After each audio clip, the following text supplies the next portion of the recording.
In the days when the judges ruled, there was a famine in the land.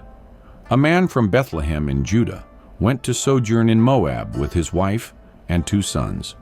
His name was Elimelech, his wife Naomi. They left home hungry, but hope led them forward. But in Moab, sorrow struck. First Elimelech died. Then both sons, Mahlon and Chilion, passed too.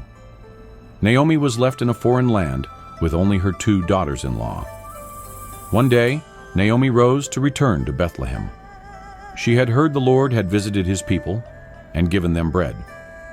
She urged Orpah and Ruth to stay behind, to build new lives in Moab. Orpah kissed her and left. But Ruth clung to her and said, "Where you go, I will go. Your people will be my people. Your God will be my God."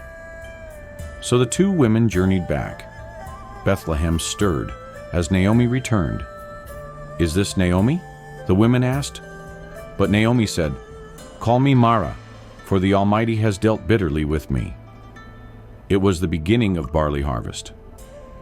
Ruth asked permission to glean in the fields. Naomi agreed. Ruth entered a field belonging to Boaz, a relative of Elimelech. Boaz came from Bethlehem and noticed her.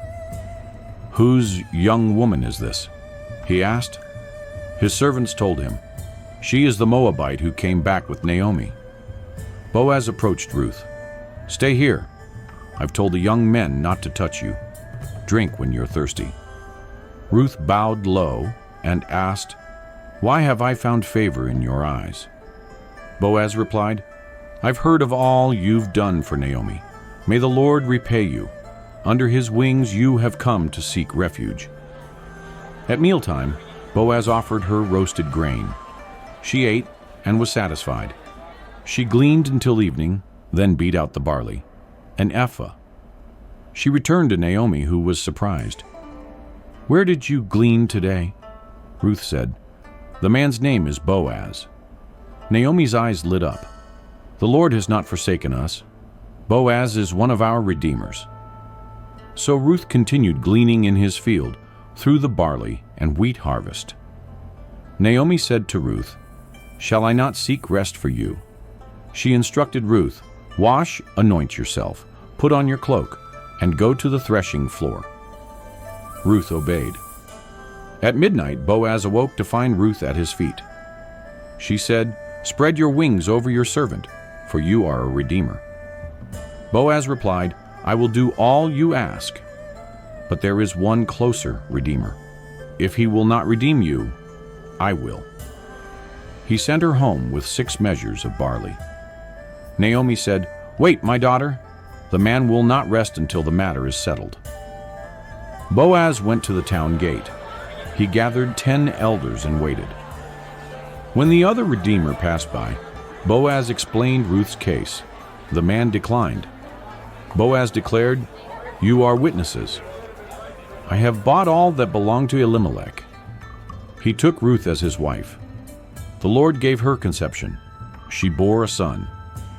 Naomi held the child in her arms, and the women rejoiced. They named him Obed. He became the father of Jesse, the father of David. Through Ruth, the Moabite, God weaved his promise into the line of kings, into the lineage of Christ. A foreigner, a widow, a gleaner, chosen not for strength, but for faithfulness. She did not chase a throne. She simply followed love, and loyalty led her to greatness.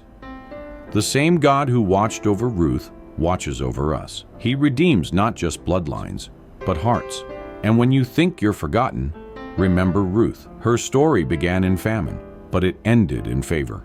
Naomi had once called herself Mara, bitter. But now her arms are full, and her heart healed. Ruth never sought recognition, but heaven recorded her name in the royal line of kings. Sometimes, the greatest legacies begin in places no one notices, like fields, famine, and foreign lands. In the silence of obedience, heaven spoke the loudest. Ruth's faith did not demand signs. It just walked forward, step by step, into the unknown. She didn't know her name would echo in eternity. She only knew she had to be faithful today. She came as a stranger, but became the mother of legacy through love, labor, and quiet courage. Sometimes legacy doesn't look like a crown. Sometimes it looks like a harvest in your hands. She didn't just gather grain, she gathered grace. And grace will always make room for redemption. Redemption didn't come by storm, but by stillness. A woman's quiet faith changed eternity's rhythm. She was not in royal robes, but heaven saw royalty in her kindness. Her obedience didn't echo with applause, but heaven etched her name in forever. From sorrow to son, from loss to legacy, this is the power of a faithful life. She came as a wanderer. She stayed as a daughter. She left as part of the king's story. Bethlehem, once a place of loss, now cradles legacy in its arms. This is what grace looks like. Not loud, but lasting. She was never chasing greatness. She was walking with God, and greatness followed. And long after her story ended, her name still whispers. Loyalty is never forgotten. Her story is more than memory. It's a map, one that leads us to faith, sacrifice, and redemption. From Moab to Bethlehem, from widow to mother, Ruth walked through ashes into beauty. The fields she once gleaned in now grow the roots of kings. Her journey teaches us we are not defined by where we start, but by whom we follow. Through Ruth, we learn that faith is not flashy, it's faithful. What God writes with the ink of surrender, no enemy can erase. Ruth's story is not confined to history. It's an open invitation, a call to live with conviction and kindness in a world of brokenness. Her faith shaped a future far bigger than herself. She teaches us that obedience doesn't always look heroic, but in heaven's eyes, it is. May our lives echo hers, not loud in volume, but rich in meaning. God is still redeeming bitter stories, still writing new chapters. Ruth's journey reminds us, when we walk by faith, redemption follows. So don't wait to be qualified. Just walk, just trust, just go.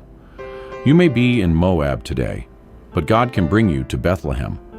Because in God's story, nothing is wasted, not lost, not pain, not even waiting. Ruth's story is complete, but yours is still unfolding. Trust the author. He writes beautiful endings. If this story moved you, don't keep it to yourself. Share Ruth's journey and let her faith stir someone else's. Subscribe to at Daily Light 365 for more stories of faith, mystery, and redemption. One story could change everything.